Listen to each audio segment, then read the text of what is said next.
Hello friends, welcome to our channel crypto with Vishal. आज के video में बात करेंगे गाइस बिटकॉइन के बारे में।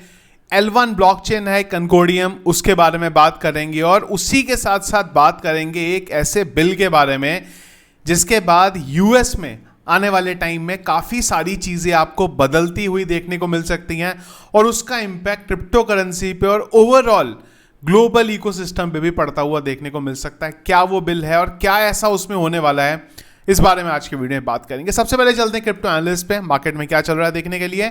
मार्केट कैप 1.8% डाउन, वॉल्यूम की बात करेंगे 29.4% डाउन है। इनफ्लो का कोई डेटा ना तो रात 12 बजे से अब तक ना ही कल के दिन हमें देखने को मिला है। फियर एंड इंडेक्स की बात करेंगे, हम लोग ग्रीड में है 73 में।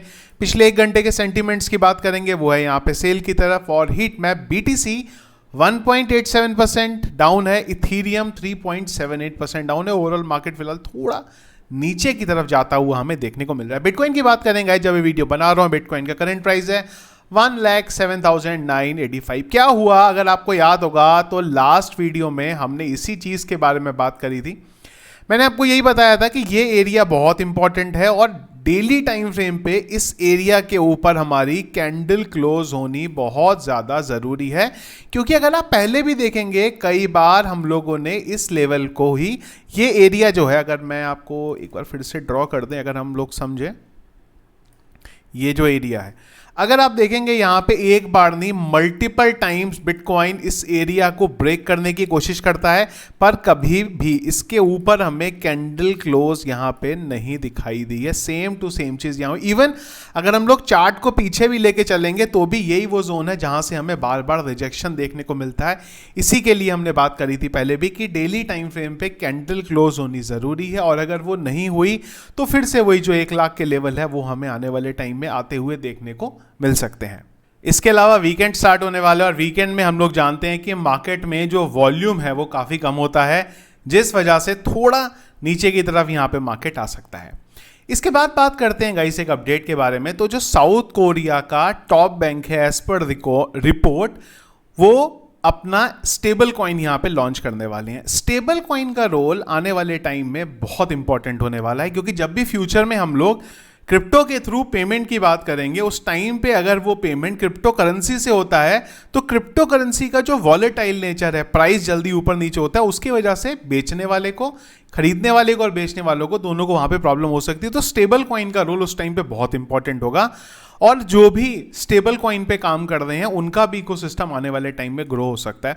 तो हम लोग आज की वीडियो में बात करते हैं कंकोर्डियम की, जो कि एक L1 ब्लॉकचेन है जो इसी के ऊपर काम कर रही है, जिसके थ्रू अगर आप स्टेबल कॉइन डेवलप करना चाहें तो आप यहां पे डेवलप कर सकते हैं। जो ब्लॉकचेन है ये सेफ्टी, प्राइवेसी और जो रियल वर्ल्ड रूल्स हैं उनके ऊपर काम कर रही है। फीस की बात करेंगे वो इसकी कम है और जो स्पीड है वो इसकी काफ़ी ज़्यादा है। तो जो भी बैंक्स हैं या फिर इंस्टीट्यूशंस हैं या फिर डेवलपर्स हैं जो कि प्राइवेसी के साथ साथ एक इस तरीके की ब्लॉकचेन पे काम करना चाहते हैं जहां पे उनके ऊपर उनके पास सारा कंट्रोल रहे, तो वो यहां पे कंकोर्डियम को यूज़ कर सकते हैं। इसके अलावा अगर हम बात करें कंकोर्डियम की, तो जो ZK-ID का कॉन्सेप्ट है वो भी ये फुलफिल करती है, जिससे कि जो यूजर की आइडेंटिटी है वो रिवील नहीं होती और वेरिफिकेशन वो कर सकता है, जो कि लॉगिन के केस में या जहां पे भी ID वेरिफिकेशन का काम है वहां पे ये चीज़ काफ़ी सक्सेसफुल है। टीम की बात करेंगे तो जो इनके फाउंडर हैं, ये डेनमार्क का एक बड़ा बैंक है एक्सो बैंक, उसके को फाउंडर हैं। इसके अलावा बाकी के जो नाम है वो भी इंडस्ट्री में काफ़ी सीनियर लोग हैं। अगर आप इनकी एग्जीक्यूटिव मैनेजमेंट ग्रुप की बात करें, इनके CEO की बात करें, उनको 20 साल का ऑलरेडी डिजिटल एसेट का एक्सपीरियंस है। इनके CTO की बात करेंगे, वो ब्लॉकचेन में काफ़ी टाइम से काम कर रहे हैं। चाहे CFO की बात करें या फिर CGO की बात करें, सारे के सारे लोग ऐसे हैं जो 20-25 साल से ऑलरेडी इंडस्ट्री के अंदर काम कर रहे हैं। इसके अलावा इनका एक नेटिव टोकन भी है जिसका नाम है CCD। तो जो भी इस पूरे इकोसिस्टम के अंदर गैस फी जाने वाली है, स्मार्ट कॉन्ट्रैक्ट में होगी या किसी भी तरीके का जो पेमेंट होगा वो यहाँ पे इनके CCD टोकन के थ्रू होगा, जो ऑलरेडी काफ़ी सारे एक्सचेंजेस के ऊपर लिस्टेड है। गेट CCD में अगर हम लोग जाएंगे यहाँ पे तो KuCoin के ऊपर, MEXC के ऊपर, Gate.io, CoinDCX, बिटमार्ट के ऊपर ऑलरेडी लिस्टेड है। और इसी के साथ साथ अगर आप क्रकेन एक्सचेंज पे आएंगे तो उनके रोड मैप पे भी ऑलरेडी इन्होंने कंकोर्डियम के बारे में मेंशन किया हुआ है।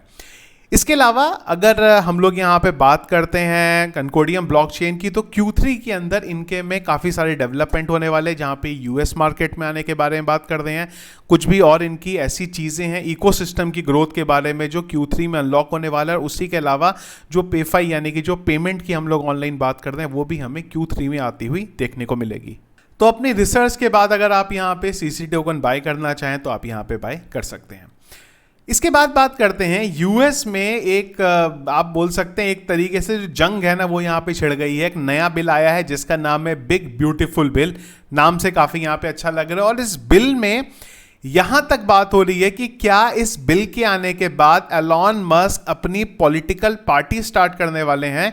हेडलाइंस आप यहाँ पे देख सकते हैं क्योंकि काफ़ी टाइम से इस बारे में बात हो रही है। एलॉन मस्क ने पहले भी बोला है कि अगर ये बिल पास हुआ, यूएस में 2 पार्टियां हैं करेंटली, एक तीसरी पार्टी यहां पे एलॉन मस्क अपनी बना सकते हैं। और क्या इसका इंपैक्ट हमें क्रिप्टो करेंसी में आने वाले टाइम में देखने को मिलेगा, इसके लिए सबसे पहले ना समझने की कोशिश करते हैं कि है क्या यहाँ पे। तो मैंने चैट जीपीटी को ये पूछा कि भाई इस बिल से अगले 5 से 10 साल के अंदर क्या इंपैक्ट होने वाला है। तो पहली चीज, अगर आप इस बिल की बात करते हैं ना, तो इस बिल के थ्रू ये बोला गया है कि टैक्सेस कम किए जाएंगे, डिफेंस पे और ज्यादा स्पेंड होना चाहिए और भी काफी सारी चीजों पे हमें स्पेंड करना चाहिए। और इस ओवरऑल बिल की बात करें तो इससे जो मिडिल क्लास हैं उन लोगों को जो टैक्स कम होगा, इस वजह से जो मिडिल क्लास हैं उन लोगों को काफी हेल्प मिलने वाली है।